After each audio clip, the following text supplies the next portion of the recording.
Olá, seja bem-vindo, seja bem-vinda a mais uma edição do Simpósio Permanente sobre as experiências fora do corpo, as viagens astrais.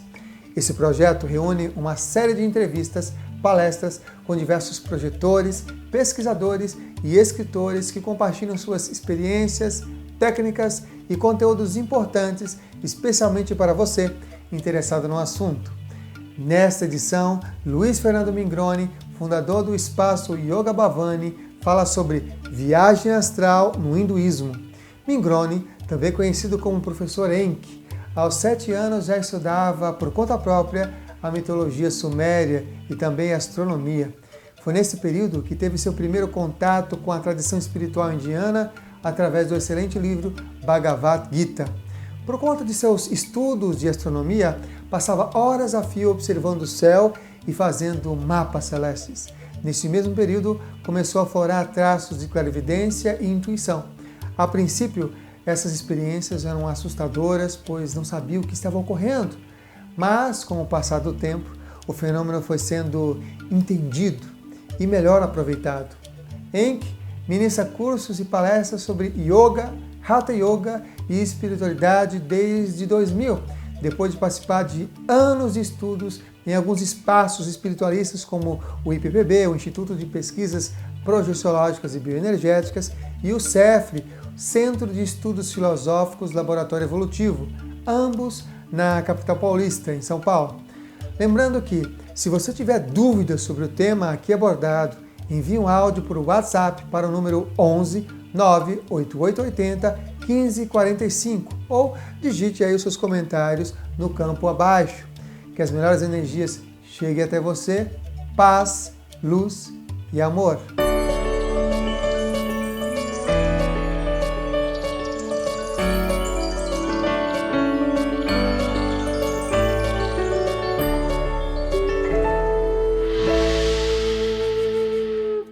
Olá, tudo bem? Eu sou o professor Enki e nesse vídeo eu vou falar um pouquinho sobre projeção astral, viagem astral, experiência fora do corpo, o nome que você quiser dar a essa capacidade que é inerente a todos os seres humanos de, durante os momentos de relaxamento profundo ou durante o sono, se desprender o corpo espiritual do corpo físico e conseguir ter uma clareza, uma lucidez, uma continuidade de experiência no tão chamado plano astral. A minha jornada com a espiritualidade começa quando eu tenho 6, 7 aninhos e começa exatamente com os primeiros momentos de sensibilização espiritual que me levaram a ter a percepção dos momentos em que eu estava saindo ou voltando para o meu corpo físico, ou saindo do corpo ou voltando para o meu corpo físico, que sensações como aquela paralisia, né? A gente chama de catalepsia projetiva. Então, eu me pegava acordando e não conseguia mexer o corpo, não conseguia falar, não conseguia fazer quase nada, né? E de repente acorda naquele... Né? Imagina, uma criança de 6, 7 aninhos passando por essa experiência é um pouco assustador. E eu comecei, por conta desse primeiro momento de sensibilização espiritual, eu comecei também a escutar sons, ruídos dentro da minha cabeça, que depois, hoje, né, eu sei que são sons fruto da ativação da glândula pineal. Então a glândula pineal começa a ativar e a gente começa a escutar alguns estalidos, alguns ruídos, às vezes até zumbidos dentro da cabeça. Né? Não dá para a gente confundir esses zumbidos com aquele zumbido que é uma patologia que muitas pessoas têm, fica constantemente um zumbido nos ouvidos. No meu caso era algo pontual, né? Sempre que se aproximava o momento do sono, que o meu metabolismo começava a cair, eu começava a sentir essas sensações de torpor muito forte, um sono que vinha fora de hora às vezes, mas vinha, e isso deixava a minha percepção ampliada. Eu começava a sentir esses ruídos no interior da cabeça e começava a também ter a sensação em alguns momentos de soltura daquilo que a gente hoje eu sei, na época eu não sabia, mas eu tinha a sensação de que meu corpo estava crescendo, né? Eu tinha a soltura do duplo, então tinha às vezes a sensação de que o meu braço estava expandindo, estava inflando, às vezes era a cabeça Então eu começava a me sentir dessa forma. E eu tive muita sorte de ter encarnado numa família em que a abordagem espiritual era algo um pouco natural. Então a minha mãe durante muito tempo frequentou centros de umbanda, candomblé, ela foi mãe pequena inclusive em alguns dessas casas. A minha irmã mais velha, que dormia no mesmo quarto que eu, né, ela também me acolheu de uma forma excepcional. Não tive em nenhum momento a possibilidade de me levarem para um psiquiatra ou qualquer coisa assim, por conta das experiências que eu relatava a eles, né? Era uma coisa muito estranha, né? Então, eu passei a dormir de luz acesa por conta da proximidade do momento do sono e a minha sensibilidade ampliando. Esses estalidos, esses zumbidos, às vezes eu enxergava algumas coisas, não enxergava espíritos, mas eu enxergava algumas sensações energéticas, eu via a energia do quarto, do ambiente. Não era nada ruim, não era nada grotesco, mas para uma criança de 5, 6 anos era algo no mínimo assustador, você perceber algumas ondulações de energia, algumas formas em torvelino, né, como se fossem pequenos furacõezinhos se manifestando do nada dentro do quarto. Você perceber às vezes uma chuva luminosa dentro do seu quarto, que hoje eu entendo, né, que é a percepção da própria característica energética, aquilo que os ocidentais chamam de prana também, não é o mesmo prana que os yogis utilizam, né, mas essa energia que está permeando, eu percebia. E eu não tinha uma fonte para, apesar de estar num ambiente espiritual, eu não tinha a fonte que pudesse saciar essa minha curiosidade do que estava acontecendo. Então eu fiquei na minha infância, até meus 10, 12 anos, tendo essas experiências e nunca tive uma experiência contundente fora do corpo, a dizer, estou fora do corpo. Isso começou a ocorrer no princípio da minha adolescência, com 10 para 12 anos, né? Eu comecei a ter as sensações mais claras de que eu estava fora do corpo, mas hoje eu sei que era fora do corpo, mas no momento eu achava que era um sonho. Então eu comecei a buscar informações sobre o que estava acontecendo nos livros que falavam de sonho lúcido, que para mim, o meu entendimento era que era um sonho. Então eu fui buscar coisas que tratavam sobre o sonho lúcido. E com o passar do tempo, essas experiências se tornaram tão naturais, né? No primeiro momento eram coisas meio assustadoras, mas depois se tornaram assustadoras não porque eu via espíritos malignos, não porque eu sentia assédio, não era nada disso, era assustadora porque era realmente algo diferente, era fora do usual. Então eu me percebi às vezes numa situação em que para mim era um sonho muito claro, muito real, em que eu saía pelo corredor da minha casa, indo em direção à sala, e via pessoas na sala, né? Via algumas pessoas na sala, algumas delas chegavam às vezes a falar comigo, e via bichos, animais, né? Com o passar do tempo eu comecei a ver algumas coisas que são relacionadas a experiências de uma personalidade minha, na época da Grécia, na época da Roma antiga, né, e que começavam a se mesclar com o ambiente. Eu achava aquilo muito estranho. Então, eu comecei a ter experiências no princípio que me causavam um desconforto, me causavam um medo, porque era uma coisa completamente nova, desconhecida.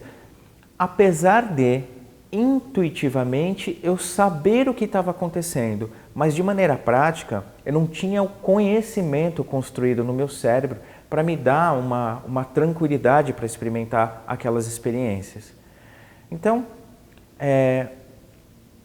com o passar do tempo, é que eu fui ter um pouco mais de clareza de que aquilo não era um sonho, de que aquilo era uma outra experiência que transcende os estados oníricos, né? Não era uma coisa plástica, não era uma coisa moldada por conta do sonho, era uma coisa muito concreta, era uma coisa muito real, né? Tinha uma coerência no fluxo das informações. Muitas vezes há uma confusão sobre o que é uma projeção, o que é um sonho lúcido, né? Então, aqui eu deixo pelo menos a minha experiência em relação a isso, né? Toda vez que eu tive o sonho lúcido, ou né, o próprio sonho, não necessariamente lúcido, uma das características principais é uma falta de estrutura, uma falta de coerência na forma como o fluxo das informações vão ocorrendo. O sonho lúcido, ele tem uma certa coerência, mas que pode ser mudada abruptamente, né? De repente você está num contexto e esse contexto muda abruptamente para uma outra coisa e você perde a coerência, né? Inclusive em termos de sensações, de pensamento, muda tudo de uma hora para outra. Pelo menos essa é a minha experiência, tá? Na minha experiência com projeção, sempre se manteve uma coerência do raciocínio, do pensar, do sentir, né? Mesmo que de uma forma abrupta eu mudasse de ambiente astral, né? Saísse de um local que a gente chamaria de crosta a crosta, ou seja, o ambiente físico, né? Você está projetado, você está fora do corpo, mas você está dentro do seu quarto. Você está percebendo os móveis do seu quarto. Isso é o que a gente chamaria de crosta a crosta, né? O ambiente físico, né? E às vezes a pessoa pode confundir esse ambiente com o ambiente astral, né? Não é, ele é um ambiente físico. O plano astral é um, entre aspas, um outro lugar. Na verdade é uma densidade de experiência diferente. Ele é uma relação mais sutil. Então a gente não percebe necessariamente o nosso espaço físico, a gente percebe um outro espaço, né? E quando há essa mudança de espaço físico para o espaço que a gente chamaria de astral, mesmo ela sendo algumas vezes abrupta, você não perde coerência, você mantém uma estrutura consciente, contínua, estável, né? As suas sensações, o seu sentir não se alteram de uma forma a fazer com que você sinta que está numa experiência diferente, né? Você mantém a presença, a sensação de que você ainda é você, de que você está no centro do comando das ações. Então, a projeção astral, ou viagem fora do corpo, um nome que vocês quiserem dar, ela é uma capacidade inerente a todos os seres. Ela ocorre quando o metabolismo abaixa, quando a gente dorme, quando a gente relaxa profundamente, e ela é uma necessidade, vamos colocar dessa forma, uma necessidade do nosso corpo espiritual para, entre aspas, se nutrir da própria característica espiritual que o compõe. Então, se você está dentro do corpo físico, fazer uma analogia muito simples, não é com um alimento não físico que o seu corpo físico vai conseguir uma substância. Você vai ter que alimentar o seu corpo físico com alimentos físicos, sejam eles líquidos ou sólidos. Então, o seu corpo astral, ele também se alimenta de uma certa forma, ele precisa ter uma certa fonte para sustentar a sua coerência, né? a sua estrutura. E isso se dá com as experiências de contato com o plano astral. É claro que é possível a gente nutrir o nosso corpo espiritual sem a necessidade da projeção astral, mas para isso nós teríamos que ser extremamente sábios, extremamente realizados. Como não é o nosso caso, a gente precisa das experiências fora do corpo para fazer essa espécie de nutrição espiritual ocorrer. Então, o que seria, entre aspas, essa nutrição espiritual? O corpo astral, do ponto de vista ao que eu fui apresentado, das minhas experiências, tudo que eu vou falar a vocês é fruto da minha experiência, não é uma verdade. Tá? Eu estou compartilhando o meu sentir, a minha experiência. O corpo astral ele é um veículo em que a gente consegue ter uma expressão mais clara e direta das nossas tendências emocionais. Digamos que a gente tem um filtro menor da atuação, tanto da mente quanto do corpo, da densidade do corpo físico, para sentir ou experimentar as emoções. A aura, que é o repositório de todas as nossas experiências, sejam elas de sabedoria ou aquilo que a gente tem como carência, aquilo que a gente sente ser necessário experimentar, ela não consegue ser acessada de uma maneira direta, não consegue ser acessada de uma maneira livre, porque existe em nós ainda uma certa deficiência na compreensão do que é um sentimento. A aura expressa a si mesma através de um sentir. E a gente não consegue ter uma experiência harmônica ainda, estável, lúcida com o sentimento. A gente consegue ter experiências emocionais, experiências de sentimento, ainda não.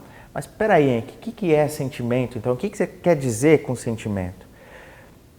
Eu fui ensinado e assimilei esse ensinamento das minhas experiências com essas consciências desencarnadas, né, esses, como a gente chama, amparadores, que sentimento é tudo aquilo que é estável, tudo aquilo que realmente é. E as emoções é tudo aquilo que a gente acha que é aquilo que é instável. Um exemplo simples, amor é sentimento, né? Felicidade é sentimento, alegria é emoção. Alegria tem oposto, ou você é alegre ou você é triste. Alegria se transforma em tristeza. Amor não se transforma em desamor. Ou o amor é ou ele não é. Ou você ama ou você não ama. Ou você é feliz ou você não é. Não existe transformar da felicidade em algo. A felicidade, quando se estabelece, ela se estabelece tendo você 100 mil no banco, 10 mil de dívida, tendo um carro ou não tendo carro, tendo um parceiro ou não tendo um parceiro ou uma parceira. Então, felicidade ou sentimento, para ser mais correto, é um estado que se estabelece. Ele não independe de fatores externos para se manifestar. Já as emoções dependem de fatores externos para se manifestar. Seja uma alegria, seja uma tristeza, fatores externos estão atribuídos ao seu deflagrar. Então, deflagrou uma tristeza, é uma coisa, um ambiente externo que está proporcionando. Deflagrou uma alegria, é um ambiente externo que está deflagrando, que está sendo aí um gatilho. Então eu pude, ao longo das minhas experiências, perceber que essa estrutura que nós chamamos de corpo astral é digamos, um campo onde as tendências emocionais são experimentadas e vertidas, né, são colocadas em movimento de uma forma mais livre. Por isso que muitas vezes é mais complicado trazer memória dessas experiências, porque requer um mínimo de controle emocional, né, um mínimo de controle emocional para você conseguir reter as memórias dessas experiências. O que né, do meu ponto de vista, das minhas experiências, eu chamo de controle emocional. Não é você inibir emoções, mas é você ter a capacidade de pontuar claramente qual emoção você está vivenciando. Para além de você inibir uma tendência emocional, é você ter clareza de qual você está vivenciando. Então, quando você vivencia uma tendência que te leva a um princípio de alegria, a um princípio daquilo que a gente chamaria de tranquilidade, né? Ou a um princípio de medo, de insegurança, você estar ciente disso, ciente de que você está com medo, ciente de que você está alegre, ciente de que você está assim ou assado, emocionalmente falando, é o que te traz mais possibilidade de reter memória na experiência. Você simplesmente passar por um lampejo emocional, sem ter clareza, muitas vezes, de que você está nessa experiência emocional, é um dos principais fatores, dentro da minha experiência, do meu ponto de vista, que causam essa sensação de falta de memória. Tá? Quando você tem clareza daquilo que você está experimentando, é mais natural, mais possível trazer memória dessas experiências. Né? Então, estou falando aqui talvez algumas coisas que sejam um pouco distantes daquilo que normalmente se fala sobre a projeção. Por quê? Porque eu estou falando da projeção do ponto de vista da tradição do yoga. Né? Hoje, depois da minha do meu crescimento espiritual, né? Depois de sair da minha adolescência, onde eu tive o amparo, vamos colocar dessa forma, né? Não como um tutor, mas como um amigo do Wagner Borges, né? Que me instruiu, me deu direção em muitos dos meus processos. Hoje, né, sou professor de yoga e consigo, através de todos os ensinamentos da tradição espiritual indiana, de maneira geral, não só do yoga, entender melhor esses processos de desdobramento da consciência, de como ela funciona, de como que ela atua, qual é a natureza dessas coisas. Por isso, talvez, algumas coisas que eu disse a respeito da projeção aparentam ser diferentes. Na verdade, não há muita diferença, né? É só a abordagem que é um pouquinho diferente. Então, na tradição espiritual indiana, a mente faz parte daquilo que nós chamamos de corpo astral. Porque, para o yoga, de maneira geral, a gente observa que a mente é fruto das emoções. Ao contrário do que normalmente a gente associa, né, que são as emoções que geram as experiências, é a mente que gera a experiência emocional, para o yoga é exatamente o oposto.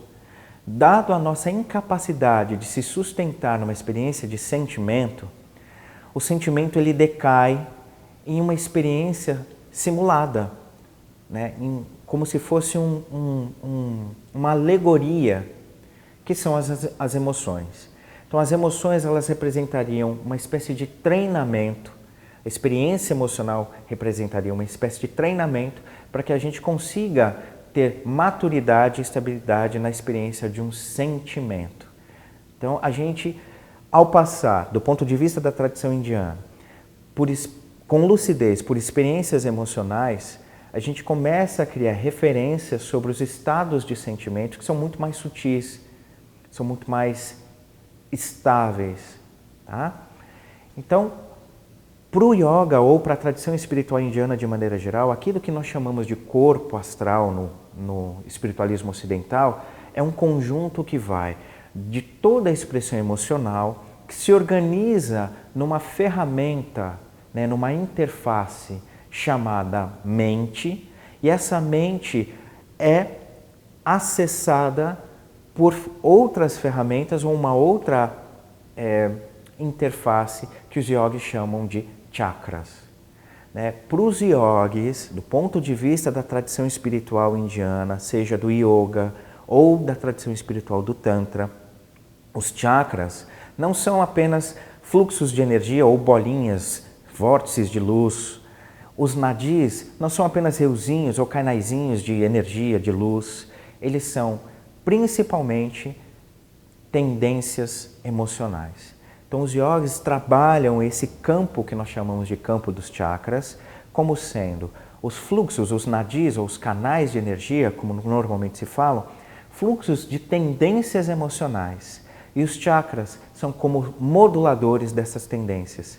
Eles acabam pegando as tendências que já não servem para mais nada, a não ser trazer ruído, e atenuam essas tendências e evidenciam as tendências que são importantes da gente observar, de confrontar, para que na experiência lúcida dessas emoções a gente possa gerar chaves de acesso à sabedoria, né, ao sentimento.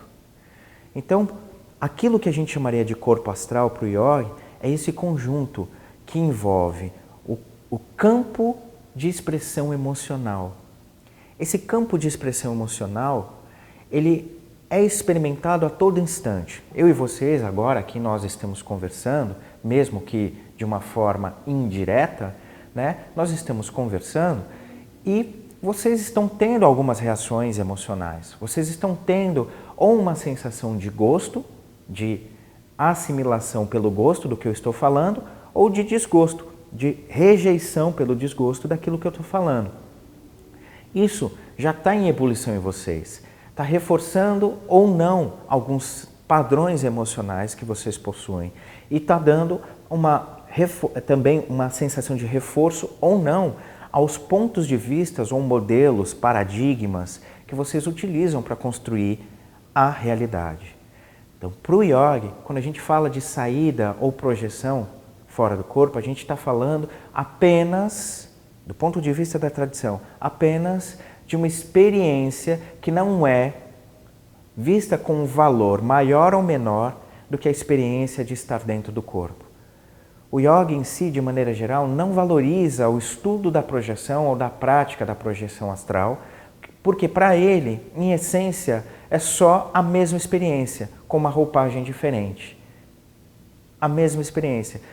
A proposta da tradição espiritual indiana, de maneira geral, pegando a yoga, budismo, é fazer com que haja a sensação de transcendência, é fazer com que a gente se despreenda da ideia de sermos uma personalidade atrelada a um corpo e começar a experimentar a sensação do ser real, aquilo que nós realmente somos. Então, para o ponto de vista do yoga ou da tradição espiritual indiana, falando aqui de maneira geral, você se perceber num plano mais sutil, mas ainda associado a um princípio de personalidade e a um corpo, seja um corpo sutil, não importa, ainda é um fator de limitação. Tá? Então, eles observam a experiência do plano astral apenas como uma possibilidade de apreender informações, pontos de vista ou relações emocionais de uma forma diferente, de uma maneira diferente. Acho que a maioria de vocês já escutou o termo samsara, que muitas vezes é traduzido como roda da reencarnação. Do ponto de vista da tradição espiritual indiana, essa tradução é inadequada. Não vou falar que ela é errada, mas ela é inadequada. Por quê? Porque para os yogis, para a tradição espiritual indiana de maneira geral, samsara significa sama, mesma, sara, essência. Samsara, a mesma essência. Então é quando a gente fica repetindo uma mesma essência. Falando de forma direta, clara, looping emocional. Então, alguns de vocês que têm, sei lá, um carinho ou uma vontade de estudar a tradição espiritual indiana já devem ter visto ali, nós temos que sair da roda de samsara. Então, isso é redundante. Roda de samsara seria o looping do looping do looping do looping do looping. Quando o yogi fala isso, não é que ele quer sair do sistema reencarnatório. Ele quer sair do enroscado que os loopings emocionais nos trazem. Sair fora do corpo com o mesmo padrão mental significa experimentar as mesmas coisas só num ambiente diferente. Então o yogi observa essa experiência de você estar fora do corpo, de repente ver um mestre aqui ou um mestre acolá, ver um templo bacana, ou até mesmo participar de um trabalho espiritual, no plano espiritual. Eles veem isso não como algo ruim, mas simplesmente como uma continuidade de uma forma diferente, sobre um ponto de vista diferente, dos mesmos padrões emocionais, da mesma estrutura que está deixando a pessoa limitada na ideia de ser um corpo e de ser uma personalidade. Então, quando o yogi tem uma experiência fora do corpo, ele não dá um supravalor a isso, ele não coloca isso como uou, estou fora do corpo, estou num plano sutil. Para ele, plano sutil e plano mais denso é a mesma experiência. Por quê? Porque reforça ainda a ideia de estarmos conectados com o princípio de personalidade e a sensação de um corpo, seja ele físico, astral ou mental. Inclusive, do ponto de vista da tradição do yoga, a experiência de corpo mental é muito diferente daquilo que o pessoal chama, nos estudos de projeção. De maneira geral, se atribui a uma forma não física, não antropomórfica, digamos assim, É uma bola de luz, alguma coisa nesse sentido em que somente os campos de ideia fluem.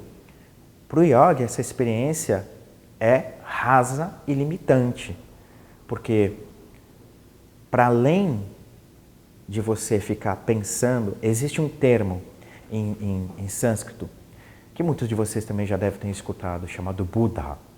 Buddha ou Buddha significa iluminado. A raiz dessa palavra vem de Buddhi, ou seja, iluminar. Bud, aquilo que é claro, aquilo que está iluminado.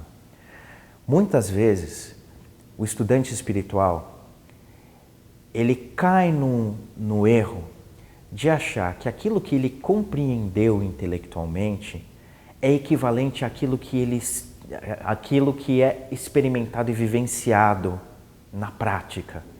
Então a gente muitas vezes cai nesse erro de achar que por ter entendido um conceito, de ter, sei lá, sacado a forma como alguém explicou ou você leu em algo, você já tem aquilo como fato dentro de você.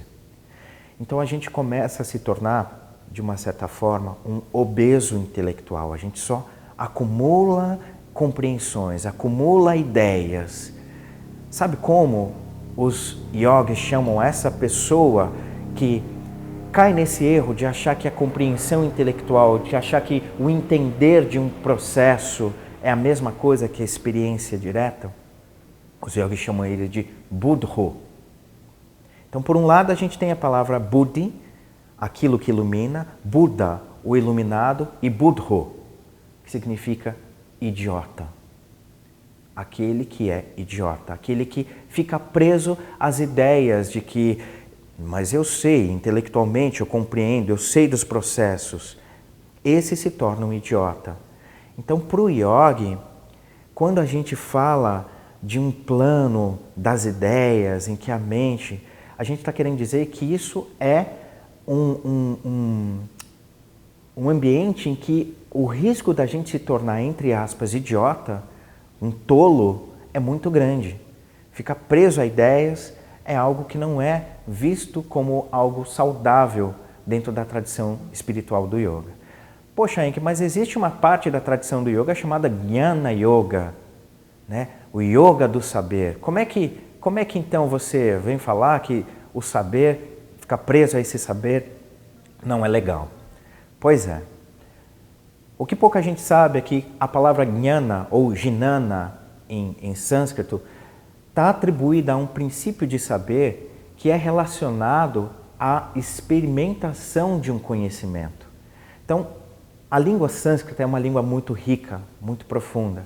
Então, a gente tem várias palavras para denotar etapas de um saber.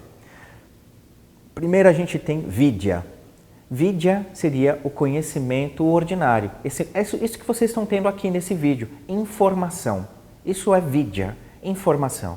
Você pode pegar essa informação, ela vai ficar guardada aí com você e você usa ou não usa. Você pode achar que você entendeu, que só o entendimento que você teve dessa informação já é suficiente, né? É um nível raso. Depois nós temos o nível mais profundo, que é chamado jnana. Jnana é quando, por exemplo, você que está escutando e vendo esse vídeo, começa a falar, poxa, isso que o Henk está falando tem sentido, deixa eu experimentar. Quando você começa a experimentar o conhecimento, isso é jnana. Você começa a colocar à prova aquilo que você aprendeu. E quando você começa a realizar, você introjeta a experiência do saber, isso é o que eles chamam de vijnana ou vijnana, tá?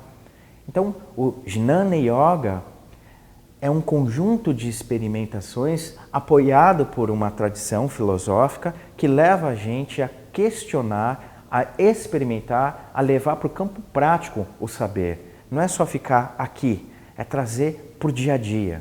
É um ramo muito, muito profundo da tradição espiritual indiana.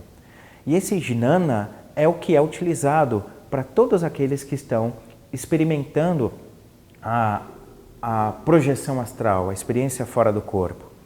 Então, nada é feito simplesmente de maneira automatizada.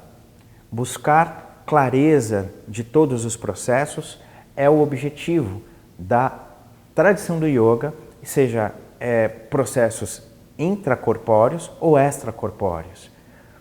Então, como a gente poderia aproveitar melhor essas experiências fora do corpo e não fazer dela simplesmente um meio de entretenimento espiritual ou, sei lá, uma experiência que possa levar a gente a um torpor em vez de um desenvolvimento. Porque muitas vezes a gente reproduz fora do corpo aquilo que a gente tem de padrão mental dentro do corpo. Então, a melhor forma da gente construir uma experiência mais produtiva em relação à projeção é tornar o seu dia a dia mais produtivo, é você se tornar uma pessoa mais proativa, é você construir mais autopercepção dentro do corpo. É você construir uma coerência, uma clareza sobre os seus processos dentro do corpo. Porque isso naturalmente vai se tornar uma extensão de você fora do corpo físico. Então, se você é uma pessoa coerente dentro do corpo, naturalmente você vai ser fora do corpo. Então, se você se observa emocionalmente, observa as expressões emocionais que você propaga ao longo das suas experiências práticas do dia a dia, naturalmente você vai começar a fazer isso fora do corpo. A questão toda é como eu associo internamente a projeção astral. Eu estou vendo a projeção astral como um evento dissociado da minha experiência de ser, né? O que eu quero dizer eu tenho comigo aqui agora a ideia de que eu sou essa pessoa aqui, quando eu estou fora do corpo eu sou outra pessoa. Existe um Enki aqui dentro que está dando essa entrevista e falando com você, e tem um outro Enki fora do corpo. Enquanto eu tiver essa sensação de descontinuidade, vai ser muito difícil eu trazer qualquer tipo de experiência concreta fora do corpo, né? Ter lucidez, realmente dizer, opa, estou aqui, estou fazendo algo, conversei com tal pessoa. Na medida em que eu me vejo, né, como dois focos de mim mesmo, eu vou escolher aquilo que mais me convém. O que eu quero dizer com isso? Enquanto eu e vocês, enquanto a gente tiver essa experiência de que vida espiritual é uma coisa e vida física é outra, todas as experiências espirituais que a gente for ter, seja numa meditação profunda ou numa projeção astral, vão ser, infelizmente, tendenciosas a projetar memórias que reforcem o estado emocional vigente. Se eu estou muito bem, eu vou começar a ter lembrança de experiências que eu fui para planinhos sutis, que eu encontrei com o mestre XYZ. Se eu estou muito mal no meu dia a dia, eu vou começar a achar que eu estou sendo assediado, que eu vou ser perseguido, que tem alguma coisa atrás de mim. Tá? São coisas simples. O fato de você estar encarnado já é por si só hostil, digamos assim. Por quê? Porque você tem que lutar pela sobrevivência do seu corpo, você tem que lutar pela manutenção do dia a dia, você tem que comer, ou seja, você tem que ter uma atividade para ganhar uma grana, né? Você tem coisas que são inerentes, não adianta fugir, né? São inerentes de estar encarnado. E isso são experiências que vão trazer relação de bem-estar e de mal-estar. Essas duas, bem-estar e mal-estar, não são preponderantes para trazer a sensação real de ordem que nós estamos buscando. O externo não deve ser preponderante para te trazer bem-estar. Esse bem-estar ele é construído com acesso concreto àquilo que a gente tem de natureza essencial, ou seja, o espírito, o nome que vocês quiserem dar, Atman, Purusha, não importa o nome que você queira dar, mas a sua presença real, aquilo que você é, não deve ser influenciado para te trazer sensação de gosto ou de desgosto. Quando a gente começa a beber da fonte desse ser que nós somos, dessa presença, o externo não é mais preponderante para trazer bem-estar ou mal-estar, porque a gente repousa, literalmente repousa em nós mesmos. Não é que a gente se torna arrogante, não é que a gente se torna prepotente, muito pelo contrário, a gente se torna muito mais acessível ao mundo, a gente se torna muito mais seguro para viver o mundo. Enquanto eu e vocês estamos vivenciando a ideia de que o espiritual é diferente do material, a gente reforça a ideia de que o algo deve ser preponderante para que eu tenha um despertar espiritual. Não existe essa preponderância, por mais estranho que possa parecer. Ninguém pode te fazer despertar espiritualmente. Nenhum mantra pode te fazer despertar espiritualmente. Nenhuma projeção fora do corpo pode te fazer despertar espiritualmente. Apenas o contato direto de você com você mesmo faz você despertar espiritualmente. Com isso eu não estou dizendo que uma projeção não valha, que uma prática xamânica, yogi, budista não valha. Vale muito a pena, desde que seja observada como apenas uma ferramenta, né? Como um mecanismo de apoio e não como a tábua de salvação. Então, com isso, o que eu quero dizer? É importante a gente ter clareza desses processos, né? Estou saindo do meu corpo, estou fora do corpo, estou vivenciando uma nova realidade? Sim. É muito mais importante fazer tudo isso tendo clareza de quem você é durante essas jornadas. Construir clareza de quem você é durante essas jornadas. É legal você ir para uma prática de meditação e você sair com bem-querer, com o peito cheio de carinho, luminoso? Sim, mas é muito melhor você ter clareza de quem era você durante essa prática. Quem é você durante a expressão desse carinho?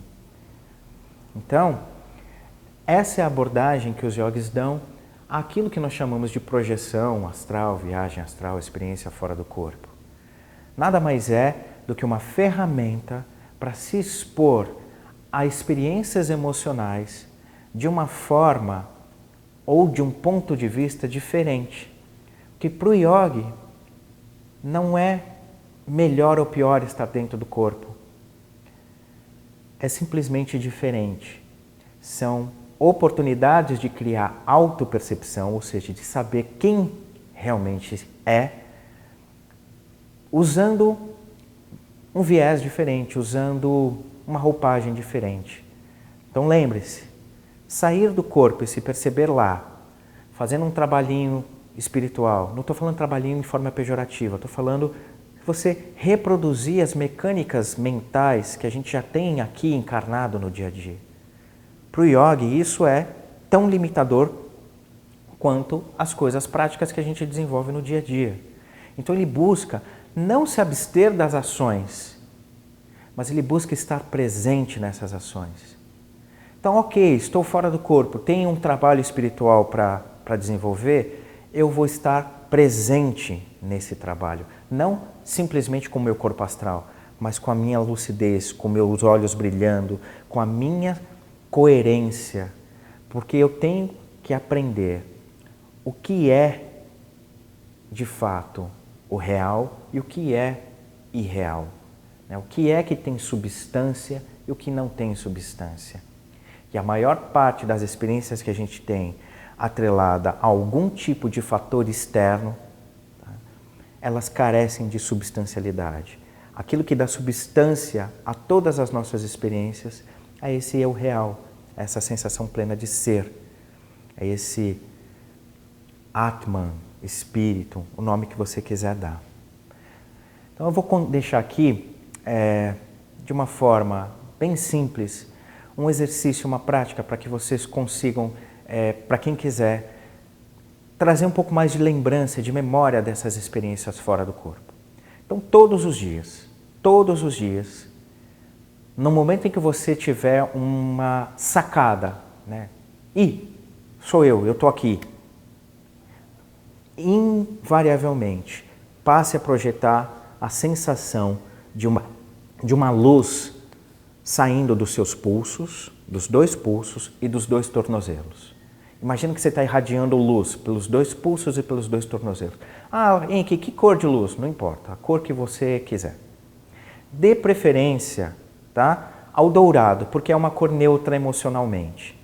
Não vai te levar a você a fazer alguma lembrança ou conexão emocional. Mas se naturalmente surgir alguma cor, faça com qualquer outra cor que surgir. Surgiu para você vermelho? Faz lá, luz vermelha saindo. Mas vermelho é uma cor densa. Não, não é.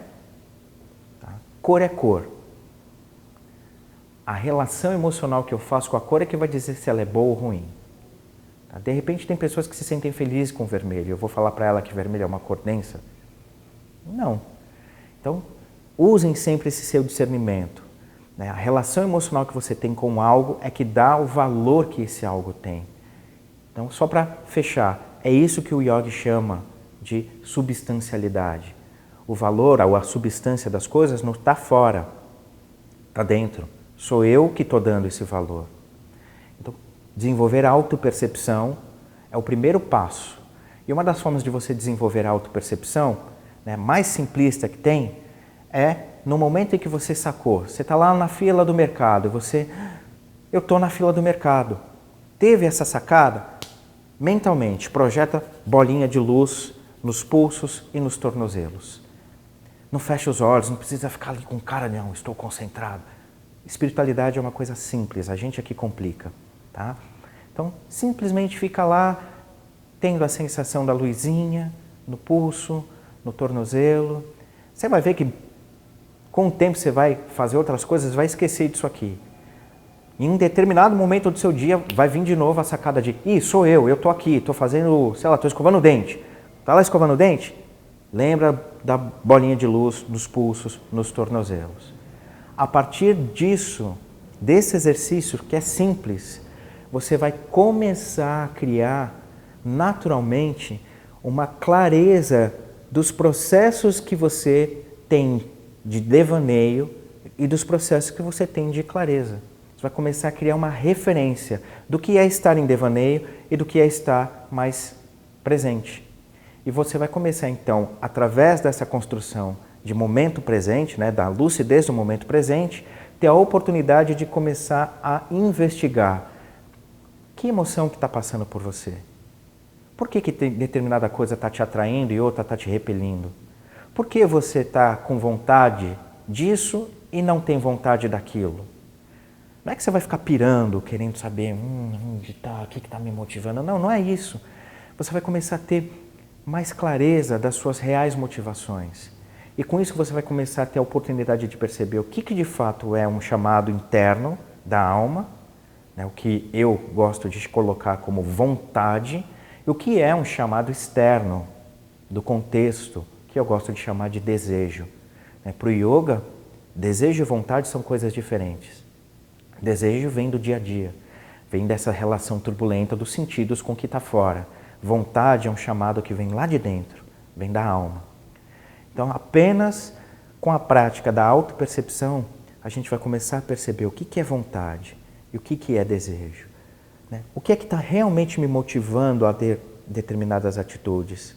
Será que é vontade? Será que é desejo? Será que é um pulso, uma necessidade original da minha alma? Ou será que é simplesmente uma assimilação cultural, o próprio contexto? Será que é uma crença? Então, na medida em que vocês não acreditem em mim, de verdade, não acreditem, na verdade, em nada do que eu falei a vocês, se coloquem em experiência, né? Façam aí as bolinhas de luz no pulso, no tornozelo, façam isso sem nenhum tipo de cobrança, sem princípios de autoculpa. Hoje eu nem lembrei de mim, nem saquei que eu... Não fica, meu Deus, eu não saquei, não me percebi. Fica de boa. Amanhã é um outro dia. Se percebeu, bolinha de luz. Você vai ver, é um processo, é gradual. Quando você menos espera, você vai começar a entender que você está entrando em um estado emocional e que você está saindo de outro. Você vai começar a perceber isso. E é nesse momento que você vai ter a possibilidade de se exercitar. Isso aqui é vontade, isso aqui é desejo. E aí, não acreditem em mim, experimentem. Você vai começar a perceber que os seus sonhos vão aumentando aos pouquinhos. Que de repente você vai começar a ter uma sensação de sonho lúcido. Você vai começar a sacar que aquele sonho que você teve, não é verdade, não era um sonho, parece que era um enredo de algo maior que estava por trás. Aí você vai começar a perceber as projeções. Não necessariamente, sair do corpo, estou aqui me vendo. Você vai começar a ter a sensação, uma sensação interna de que você estava em algum lugar. Aí depois vai vir as memórias como imagens. Tá? Porque memória, gente, não é só imagem, é sensação também. Então você vai começar a ter mais sensações, a lembrança em termos de sensações e também em termos de imagens. Outra coisa também que é importante, não só para quem está dentro, mas para quem está se preocupando um pouquinho com a noção de sair do corpo. E a minha alimentação? Ora, ela influencia ou não influencia? Ela influencia. Influencia não só dentro do corpo, não só fora do corpo, mas principalmente dentro do corpo.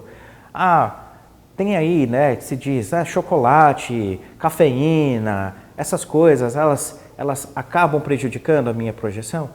Não posso dizer que sim, nem posso dizer que não. Por quê? Porque cada organismo funciona de uma forma diferente. Nós temos que ter discernimento, né? De repente, uma pessoa que tem um metabolismo mais rápido pode tomar um café e não vai acontecer nada. Né? Pode comer um pedaço de carne e não vai acontecer nada. Mas e a energia da carne? Gente, é fato que os bichinhos, quando morrem, não morrem felizes. Isso é um fato. Eles não vão lá, corta minha cabeça, né, faz uma salsicha comigo. Eles não ficam desse jeito. Mas eu não posso dizer que a energia que vem da carne é uma energia ruim. O que eu posso dizer é que é uma energia mais densa. E mais uma vez, a qualidade dessa energia ela vai estar atribuída ao ato de quem preparou o alimento, a maneira como esse alimento, a maneira como a gente se relaciona com esse alimento.